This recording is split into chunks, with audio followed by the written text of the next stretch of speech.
Hey guys, Zaphod here, back with another edition of the comic strip. As some of you may have noticed, I did not do a video last week. I do apologize for that. I got caught up in Thanksgiving stuff and didn't read my comics right away, so I didn't have a video for you guys. On that note, out last week, definitely if you like trippy sci-fi or if you like very different adaptations of classic stories, ODYC or Odyssey from Matt Fraction and Christian Ward came out last week. Two people that I love in comics. It's very cool, very different interpretation of the Odyssey epic take with most of the gender roles switch, with most of the characters being very cool kick-ass females, which is awesome. So yeah, that was from last week, but definitely check it out if you haven't, and if that sounds cool. Out this week, from half of the people I was just talking about, we have this little book. What is this, you may ask? This is a collection of sexy tips to make you an awesome sexy sexer person. Don't believe me? This is how to properly finger a butthole. You know, you can't mess up that stuff. Some hot, sexy new positions to try out. I promise you, just leave this on your coffee table and you'll have all sorts of great conversations with your guests. Definitely check it out, $12.99. It's delightful. A lot of it is from the Sex Criminals Letters columns, but not all of it. So for even if you brimpers out there who are reading it, there's more stuff in here, and it's awesome. Read it. So over the last couple months, I have mentioned how Diamond has shorted us significantly in some of our comic shipments. So yeah, the same thing happened this week. So I won't be talking about things like Chew or any of that cool stuff that I really wanted to read. So yeah, if your comic shop doesn't have what you want and you're on the pull list for it, just understand that the distributor that we have to go through is shit and treats its customers like crap. Actually, I'm gonna stop talking about how awful Diamond is right now because they may have tracked me down and they might be punishing my store on behalf of me. They probably won't.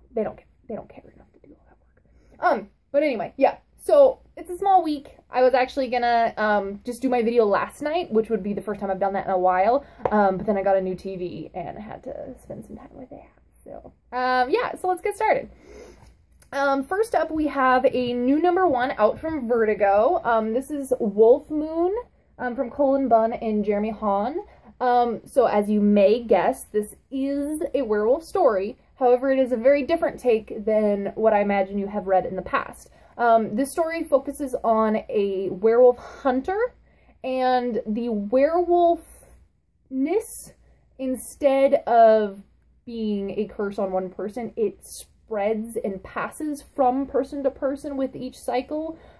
So it's really a very interesting concept, and when you see werewolves and vampires played out as much as they are, you have to do something interesting, and it's nice to see that they're doing something different with this. So, cool stuff.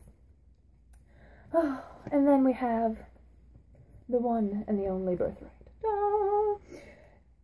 They pack so much action into this. We're only, what, 3 issues in, and there's so much stuff that's happened. And, even more importantly, this is moving up the ranks. This has a letter from the one and the only Andrew J. Shaw. If you don't know who Andrew J. Shaw is, maybe you don't read a lot of Image Comics, or maybe you just don't spend a lot of time reading letters columns. Andrew J. Shaw is pretty well known for bitching about everything in The Walking Dead and all sorts of other stuff, but he still reads all this stuff. So anytime you see a letter in the back from Andrew J. Shaw, it's always worth reading. This one is pretty much just like, oh, this looks like a cool series. I want to see what you do with it. Which, you know, is cool. But yeah, I've always wondered if I had a CGC guy, if I tracked down Andrew J. Shaw and had his signature on a book, if they could authorize that in a new fashion, because he's everywhere in comics. He doesn't contribute in any fashion, like he says in here. All he does is write letters, but a little piece of tidbit for them. Andrew J. Shaw stamp of approval. Woo! You can now read this in confidence. I don't trust his opinion. If you're listening, Andrew J. Shaw,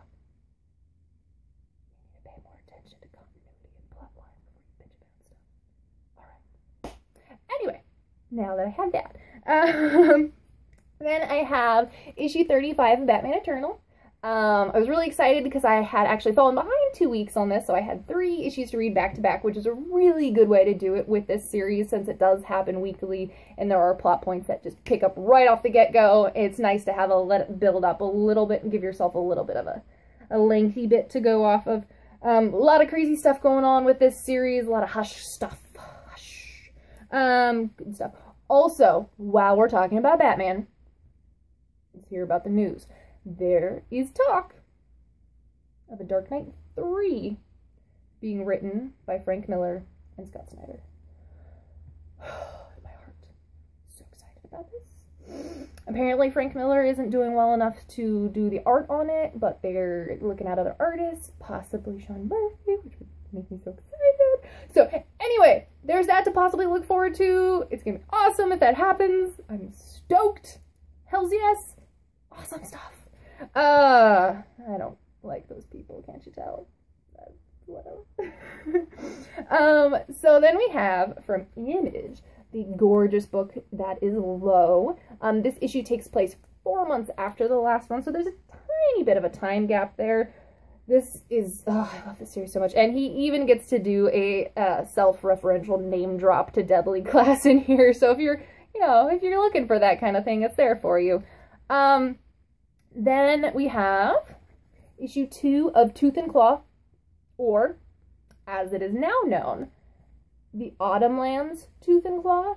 What happened is what happened with like Federal Bureau of Physics, which used to be Collider. There was some name disputes. They had to change things. Same thing happened with Jupiter's Legacy. That used to be Jupiter's Children. And this is happening as well to Tooth and Claw. There was a museum who had like a trademark on that name. So now it is called the Autumnlands Tooth and Claw. So if you're looking to put this on your list, or if it is already on your list and you're worried at all whether your retailer is going to keep pulling it for you, just check in with them. But usually we're pretty good about that kind of thing. So if you are looking for it, it'll start being solicited as the Autumnlands. So be careful for that. But, oh, and another thing about this. So in issue 1 and in issue 2 here, there's a little story segment. So just be prepared to do a little bit of actual book reading in here, which is cool. I like how they do it as, oh, okay, now there's a little bit of story time telling you a little bit about some more background stuff without actually having the word bubbles. Because there's nothing I hate more than when you're starting a story and there's a character who's like, oh, do you remember when we did this? Oh, yeah, that really taught us. And they're explaining everything that you need to know, but it's done so fakely that nobody would ever have a conversation like that because they remember these things so they don't have to have that conversation just for the audience. So I like the way that they're doing this with the little storybook motif because it gives you the information you need to know without being like, oh, let's talk about this, and making it seem artificial, which I really appreciate that. But really good stuff. Really digging that. Then we had Tech Jacket. There's some really, really crazy stuff here. As you see, there are multiple Tech Jackets on the front cover. I will allow you to assume what you want with this. But yeah, good stuff. The last thing I had to read for the night, yeah, I know, really short week. It's terrible.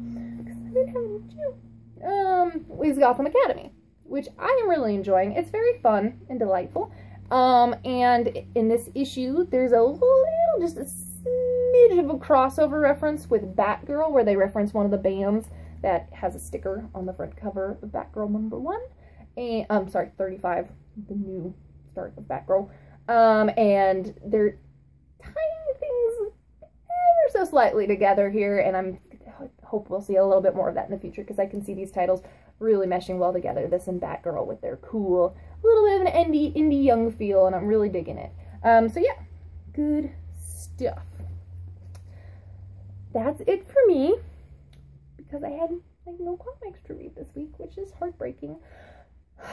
But I guess we'll live with it, okay? So yeah, if you guys did get anything like Chew or anything, you don't have to brag about it, because I'm just sad. But yeah, if there's any questions you have or any comments on any of the things I talked about, feel free to drop them in the comments below. Please be respectful of other viewers and try to keep it as spoiler-free as you can, like I do, because we want everyone to enjoy things, and nobody likes a party pooper or a story spoiler pooper, whatever. Anyway, thanks for watching, and you guys have a great night.